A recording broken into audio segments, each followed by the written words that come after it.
What's up? So I had the video or the request to share how I get more work. How does more work keep coming in? How do I bid work? How does all that work? There's a lot of works in that statement. So it really, it's just been word of mouth to me. I just started, like literally in beginning of June, a little bit of Facebook advertising. The paid advertising platform on Facebook is awesome, as well as paid advertising platform on YouTube. It's pretty cool too. So I'm just testing those. It's so easy to start cheap and go and scale it and see how it goes from there. So lots of stuff. I do want to make some videos to share with you guys on how to do that, especially for contractors and small businesses in the excavation, landscaping field, because I know that marketing pretty well. But how do I do it as far as how does more work keep coming in and all of that? Really, I guess my biggest things, there's a couple things that are in my advantage in this area. So I grew up in this town. It's Traverse City is the region. Northern Michigan is, Traverse City is the main city. Northern Michigan is kind of the region. Went to Elk Rapids High School, so I know a lot of people in this area. It's like we will go out to the grocery store. Like, I don't go anywhere without knowing somebody that either from high school or someone I've done work with or worked with before at a previous job or anything like that. So, like, I know a ton of people around here. Now, if you're in a big city, you don't know a lot of people. That does not mean that you can't make it happen by any means. You can make it happen. Bigger cities could probably be relatively easier maybe to get more work because there's more of a demand out there for it. I don't know. A lot of it depends on the city and all that. So I know a lot of people. I've also been doing this, since I was like, depends on how you want to look at it. I started on the farm running equipment and hauling cherries and doing that when I was like 11. Started in my sandbox when I was like 2 or 3, playing with Tonka toys and stuff. I started doing this stuff, call it professionally, when I was 18, 19, somewhere around there, and I'm 32 now. So I've got a lot of experience doing this, and I have a wide range of experience. I've done major commercial pipeline installation for the city of Tampa. I worked for a company that was contracted through the city of Tampa, so I know a lot about like that side of things as far as the heavy commercial stuff. And then I did a lot of residential stuff up here in Michigan, so I know a lot of the residential aspects of it too. Don't know all of it, still learning every single day. So I've got a really good range of skills and abilities to do a wide range of work. Okay, so that keeps me versatile there. I also still do work, like I'll do silly little landscaping jobs that I can go knock out in like a Saturday afternoon. Someone needs 2 trees cut down and some bushes pulled out. Like tomorrow, Sunday, I'm gonna go look at this little project where she needs like 3 bushes pulled out or something, I don't know. And the reason why I do those little jobs, and this is key, you can apply this to like any type of startup new business, but I go do those small projects that I know I can go knock out in less than a day, ideally a couple hours. I know that I can go do those, and it's going to do a couple things. One, I'm going to get paid for it. There's probably not going to be a lot of overhead into it as far as like equipment costs and fuel and all that. The risk is going to be low, so meaning the risk of damaging something or the technicality of the job or running into a house or a vehicle or something with the machine, so that's going to be low. So I know that I can go in, knock out this landscaping job in a couple hours, and what it does, I'm not trying to take away from the landscapers, nor am I trying to go into the landscape business up here. But what it does, the landscapers up here who have larger companies that are established, they don't have time to go do those small landscaping projects. Now, I don't do these if I've got a huge project and I can't make it happen. But a lot of times it's really easy for me to just go knock it out on a Sunday or a Saturday, make a few extra $100, and then the key is here, you get a customer. You get a customer, and especially when you can go drop what you're doing, meet this customer, take care of them, show up on time, do what you said you were going to do for the price you said you were going to do it at.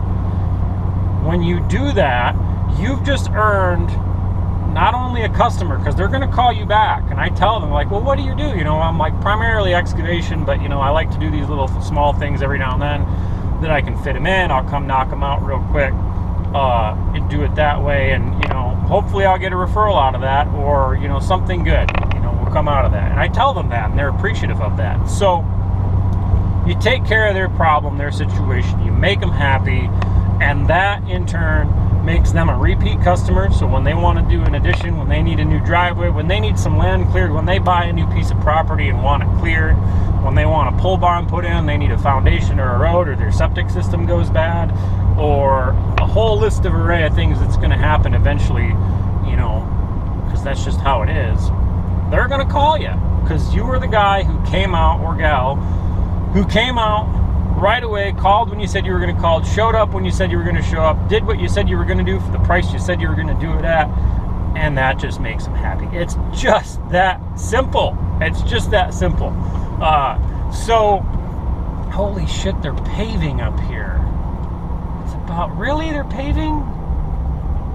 I have to go see this. This is a bunch of crap. They're doing like this shitty overlay job, I think. Anyways, that's how I do it. And even if it's gonna take they did such a shitty, this is so bad that they're doing this. They're doing this half-ass, put in patches here, take out patches. Oh God, I can't believe they're doing this.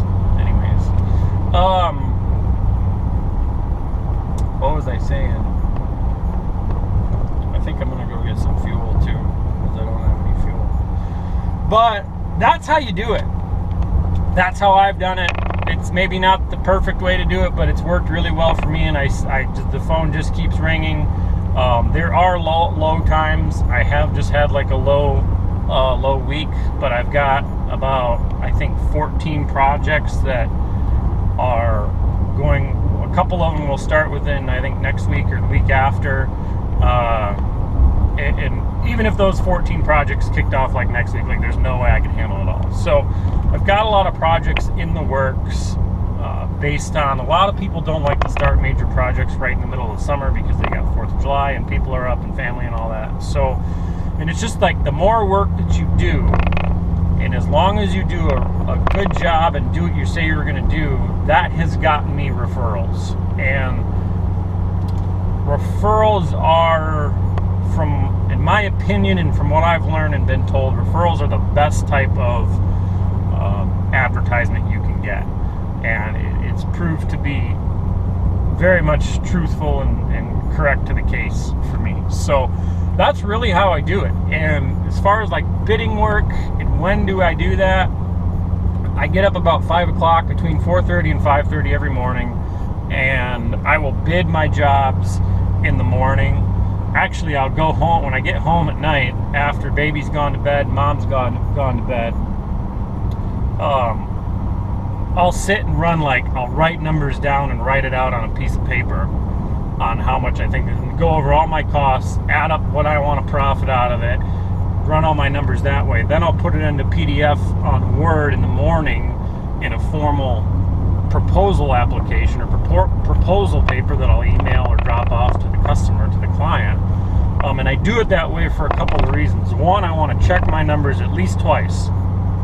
So I want to make sure I'm giving them the best price and the most cost-effective way to solve their problem, because that's really what you're doing. You're solving their problem at the end of the day. They have a problem where they need dirt moved, and you're going to come up with the best way to move it at the most effective, cost-efficient way.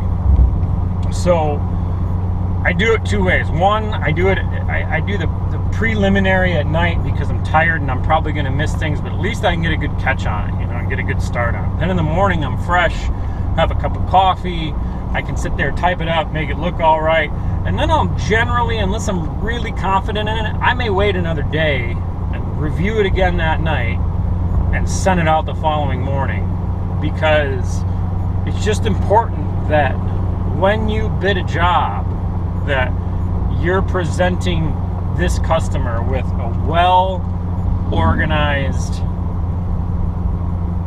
bid or proposal that they can just understand very well. And that my goal is always to make a bid and write a bid and make the pricing and all the layout and everything, make it as simple that a 6-year-old could understand it or 8-year-old could understand it. And I itemize it too. It's not like, how much to dig a foundation? 25 grand.